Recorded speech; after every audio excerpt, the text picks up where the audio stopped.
Om Tava Kathamritam Tapta Jivanam Kavividitam Kalmashapaham Sravanamangalam Srimadaatatam Bhuvigrinanti Bhurida Jana. Welcome to the Friday class. Today's scripture is the Gospel of Sri Ramakrishna. In our previous Gospel class, we were reading about wonderful conversation of Sri Ramakrishna in the house of Jai Gopal Sen on his way back from Keshav, visit to Keshav Sen to Dakshineshwar.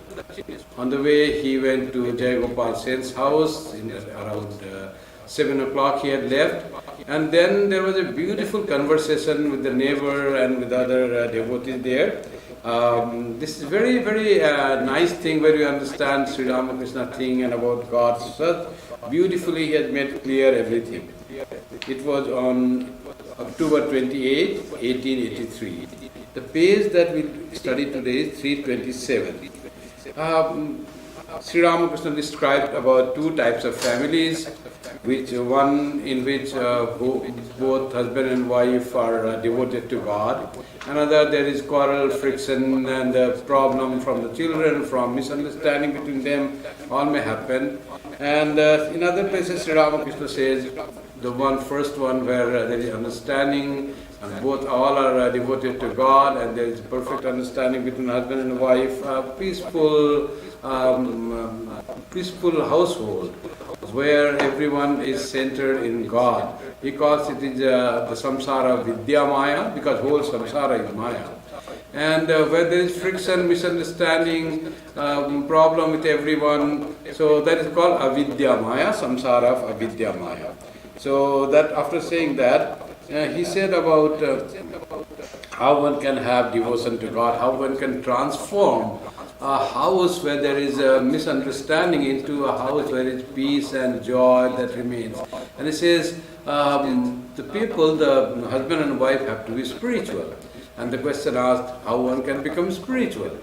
And Sri Ramakrishna said, you should think of God, repeat His name, do prayer, and try to respect each other, that he said, and have the holy company. Now this neighbor was very nice. He says, what is holy company? How do I know who is a holy person? Sri Ramakrishna clearly says, one who is fully devoted to God, surrender fully to God, that is a holy person. And he says the second point, who regards all women as mother. So that is the kind of introduction or that he says about the holy person, which have no desire for any enjoyment, free from all kamini kanchana. That type of person is a holy person, he says that. So after saying that, now today is the neighbor asking. So here, in like the middle of the page, neighbor. What is discrimination?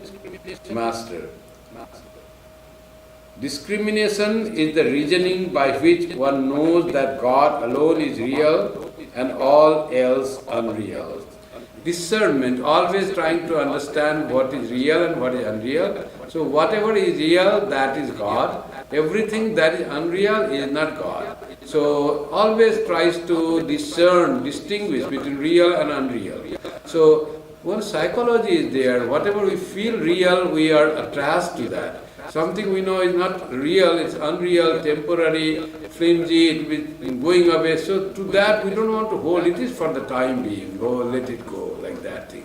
We don't want to fight for, the intelligent person don't fight for a seat in a plane or something very quickly they will have to give up, like in the train. Like they say, this is temporary for a few hours and it will all be gone. Why should we fight? Let us have peace. So like that thing is temporary, then you don't want to hold on to it. You are not disturbed by the temporary.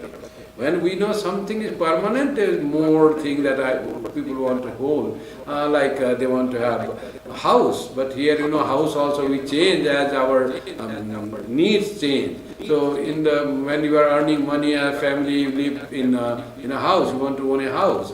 Before that you are in a condominium. And before that apartment, hired apartment. So all these are temporary. The people who lives in house also knows it is also temporary. After a few years we are going to leave that, move on into a condominium.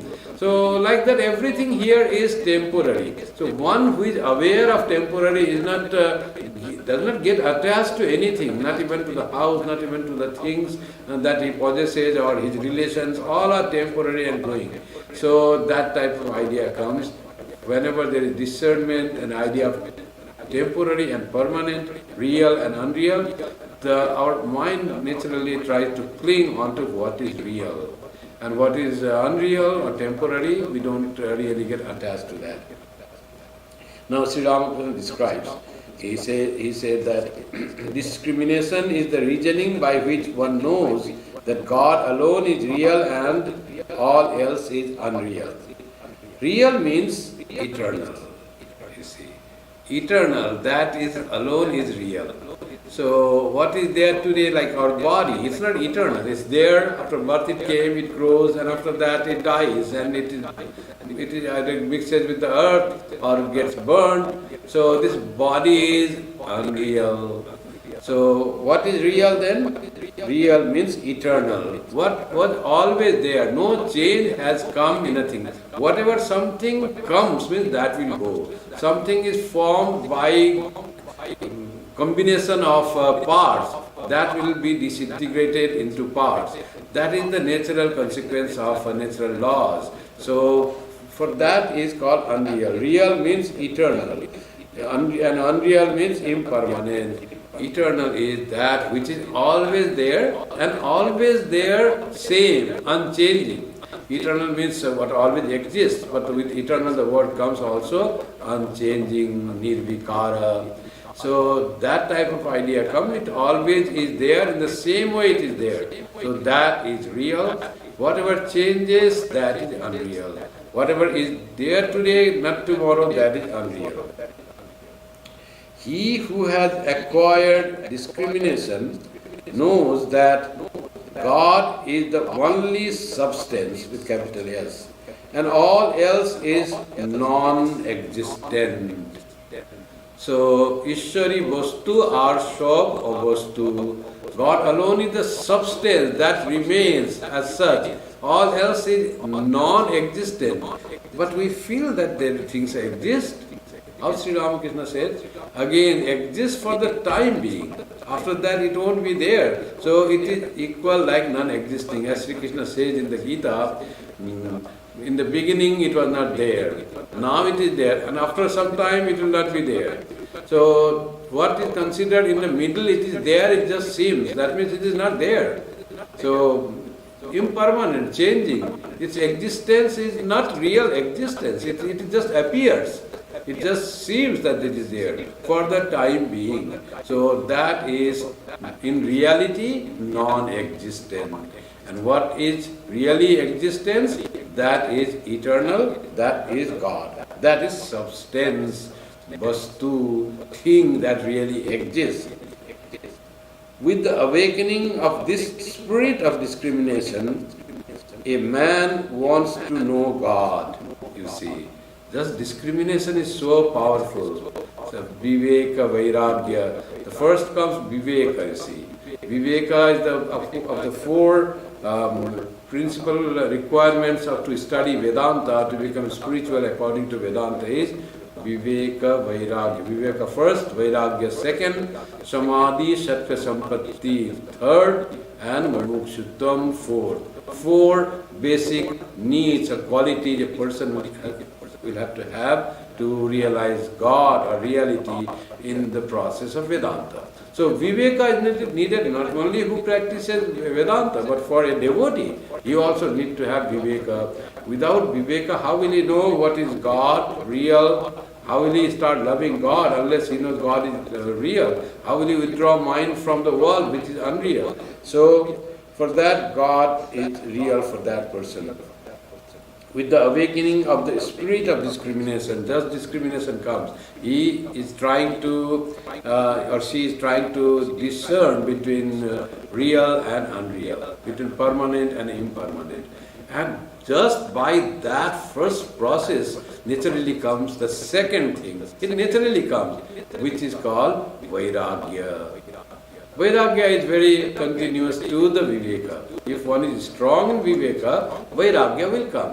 The mind will automatically hold on to that which is real, which is permanent, which is the substance with capital S. And mind will not cling, not want, not be fixed on which is unreal. So with the discrimination comes your wish to know God. That is Vairagya. Vairagya is trying to not be attached to the things of the world. And naturally, where will the mind go? When we can withdraw the mind from the world, it will naturally go to God. That's how the process of neti in Vedanta is.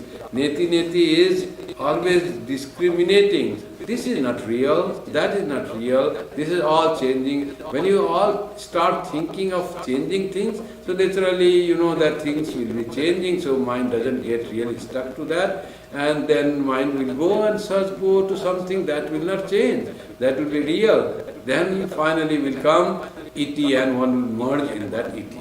So that is the thing. Mind will naturally, man wants to know God. With the awakening of the spirit of discrimination, a man wants to know God, wants to love God. The prerequisite for getting love of God is discrimination and dispassion. So that is important. By that people ask, how can I love God? How real love of God can grow in me? So Swami Kripamayananda gave a beautiful lecture in India, how to grow love for God. So one Sri Ramakrishna says is discrimination.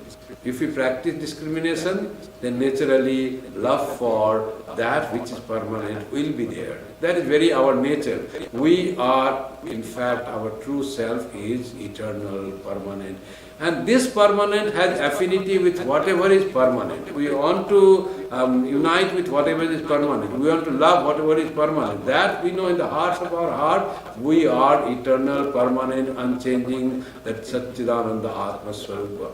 And wherever we find that, then how we get related to that, everything else is unrelated. So love for God, a desire to know God comes just by practicing discrimination. How beautifully Sri Ramakrishna describes of that. On the contrary, if a man loves the unreal, such things as creature comforts, now unreal comes. What is unreal? Sri Ramakrishna said very nicely. Not only he said that unreal means which will not be permanent. Avyaktadini bhutani vyaktamadhyani bharata avyakta nidhananeva tatra kapari devana. That Sri Krishna said in the Gita. Whatever was not there in the previously has become manifested now and will not be manifested after some time. What should be there? Any sorrow for that thing being vanished, being gone, being destroyed. You should not worry for that, because that was not meant to be staying permanently. That would have gone. It was not in the beginning, it was unmanifested, and after that also it will not become unmanifested. Only in the middle it is manifested, means it is that don't weep for that such a short time manifestation. That manifestation is unreal. Now Sri Ramakrishna says that on the contrary, if a man loves the unreal, you see, sometimes it may happen, doesn't know about real, so love for unreal is there. Whatever perceived, no discrimination. Love for unreal, why will be there? Because if we don't have strong discrimination, love for unreal will come. Whatever we see, we fall in love with that thing. Whatever we see, that we fall in love with that object. You want to possess, you want to hold, you want to... And then Sri Ramakrishna says, not only that, what are the unreal things? Not only the things of the world or relations or situations, not that, but he says, if you don't, on the contrary, if a man loves the unreal, such things as, what are unreal? Such things as creature comforts. One is, oh, after that I will be very happy. You all try to gather very nice sofa and all those things. You love all creature comfort, nice bed, cushion, very thick cushion, and all those things. Your mind is totally cushion, getting a nice chair, buying, there's no problem. But you think that to be end all. Without that you cannot live, and you need one after another, more and more beautiful looking and nice looking. You see the design and you want to possess that. That is love for unreal. Creature comfort. How much comfort should be given to the body? That's the thing. So there is no end to it. They go one after another. So we should not seek creature comfort alone. Little, you don't have to do hardship too much if you want, but that should not be the goal. I will be very comfortable with this creature comforter. That is unreal. Then unreal thing is name. I will get name and then will be famous. I will be, with my name will be everywhere in TV and newspaper, and people will say, wow, that person is so great. That seeking name is also loving unreal, lack of discrimination, immersed in the world. So no seeking name. That is also unreal, impermanent. So that is also name. What another thing Sri Ramakrishna says is unreal is fame. So not only you have name everywhere, you want to be famous. Anyone will understand and you will say, do you know who I am? People often say that. Do you know who I am? Want to be famous. How long is the fame? Till you live. Even not till you live, only during when you are in power. The fame and power go together.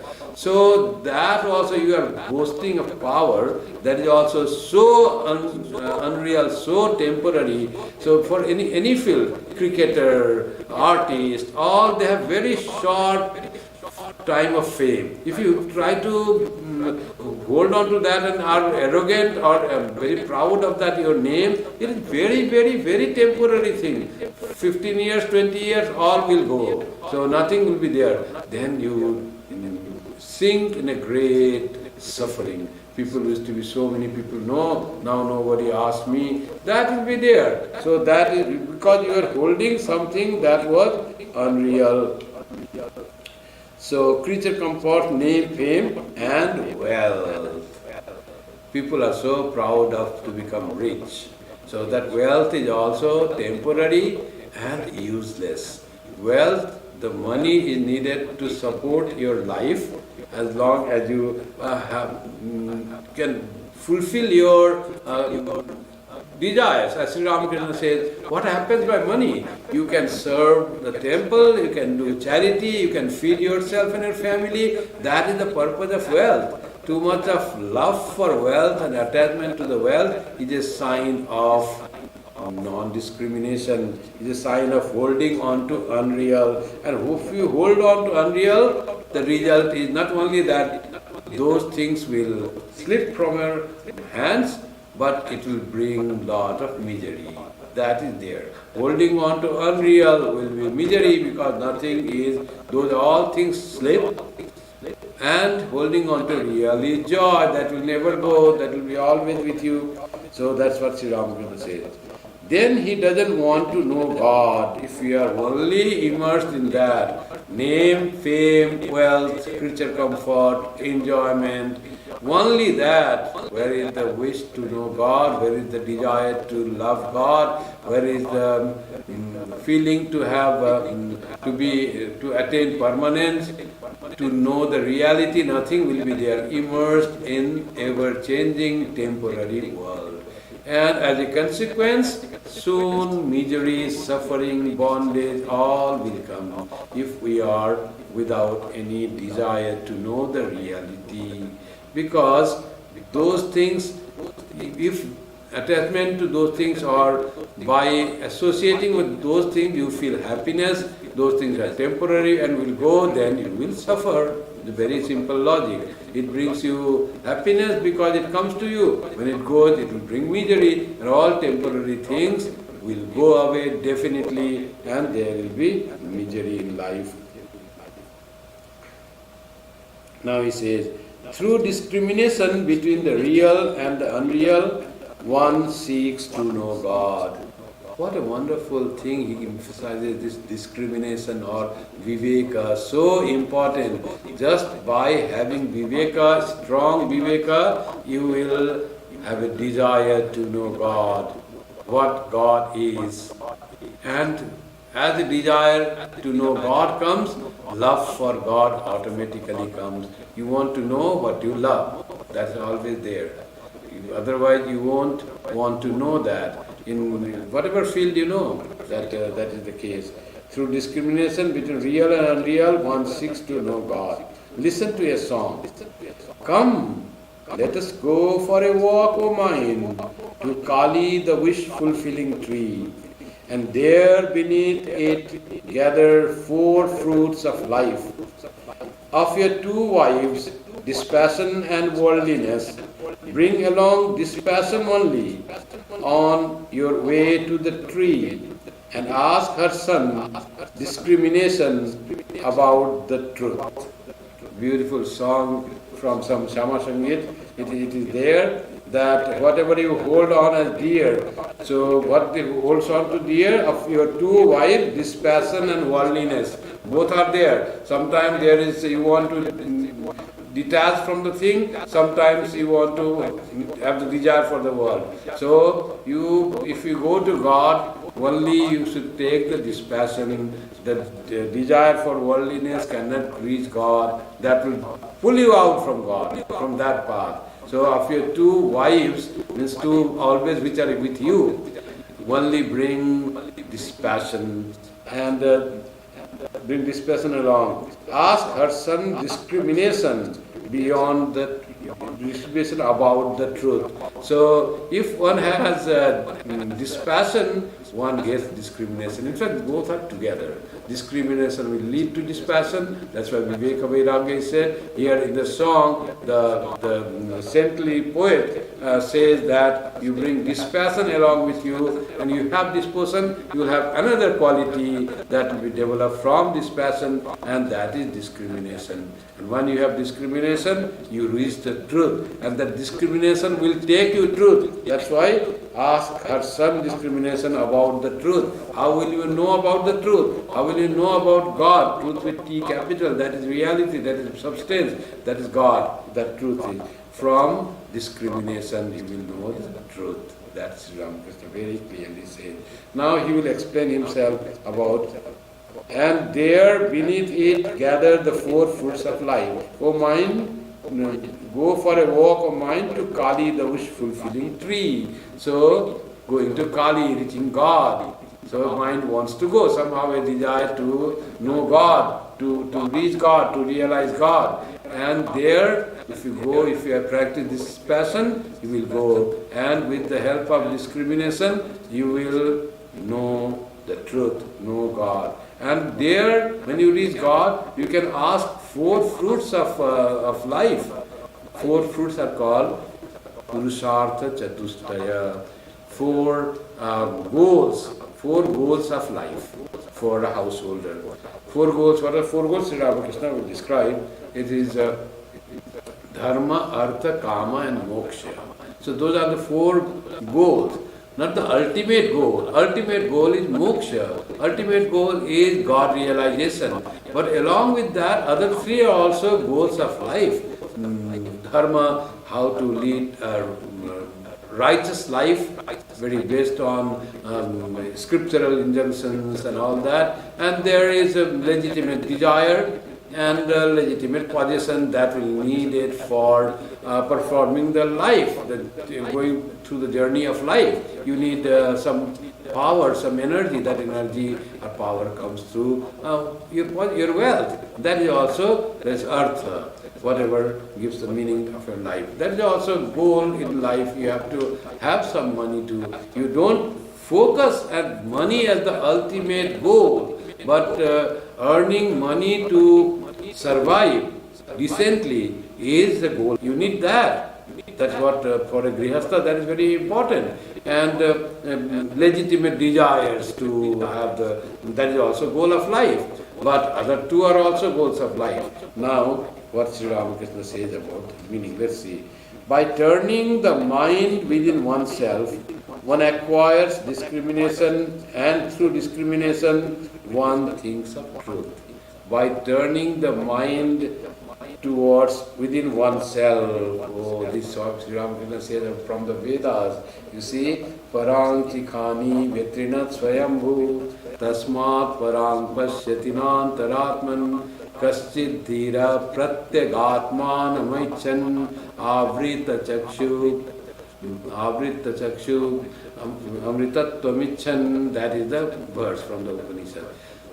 They turn their vision from outside to inside. Avritta chakshu, they're turning the eyes towards inside. Why they turn eyes inside? To gain the amritatvamichan. That's why some wise person do that. So when you turn your mind towards within oneself, he acquires discrimination. That is, who am I? This type of knowledge. Am I really the self, Atman? Who really I am? That type of question has to arise in us. Who am I? What is this world? And what is my relationship with this world? That thing should be very clearly understood. I, as the body and mind, is temporary thing. It is related to the world and it is temporary relationship. But I, as the self or the Atman, is eternal. It has nothing to do with the world. The world will be like this. And then the verse, as it says in the Divine Mother, Bhavanyastakam, na tato, na mata, na bandhur, na napta, na vidya, na jaya, na vritti, mamaiva, gatistvam, tvameka bhavani. Oh Mother, my goal is only you. Nothing is mine. My father, mother, wife, nothing, no learning and my possession and jobs, those are nothing, temporary and nothing. But my goal is you. Ultimate, focused on ultimate goal. All they are there, but temporary relationship, all will be changing, all will be separating. Even what to say only about the relationship, this body so dear to us will also go one day. We'll have to let go the body, and we do not miss much by letting go the body. Body has to separate from the Atman, and it has to perish because it is made up of perishable things.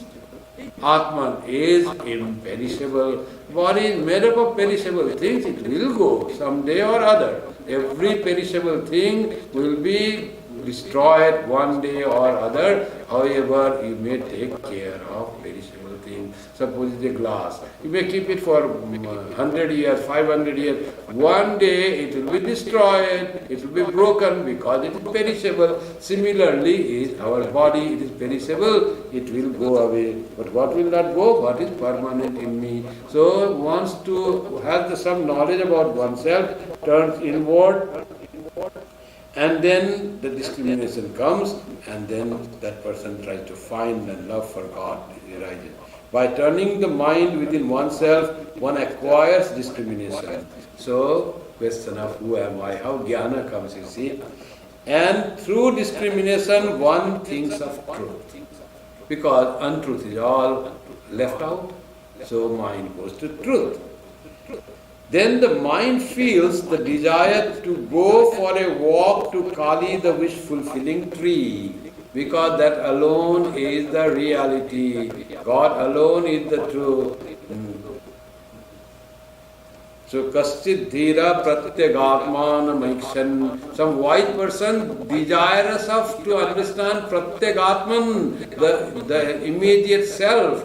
They turn their eyes inward. They start focusing inward, desiring the truth, desiring the pratyagatman. So here also Sri Ramakrishna says, when you have such discrimination, then you want to go to Kali, the fulfilling tree. Otherwise, why will you go? You seem all your wishes are fulfilled here. You have studied a bit, you got a job, you have family, all desires fulfilled. Then no question of going to Kali, the fulfilling tree. You feel your all desires are fulfilled. But what desires are fulfilled? Only your kama and artha. What about dharma? What about moksha? Those are the ultimate, moksha is the ultimate desire. So that you don't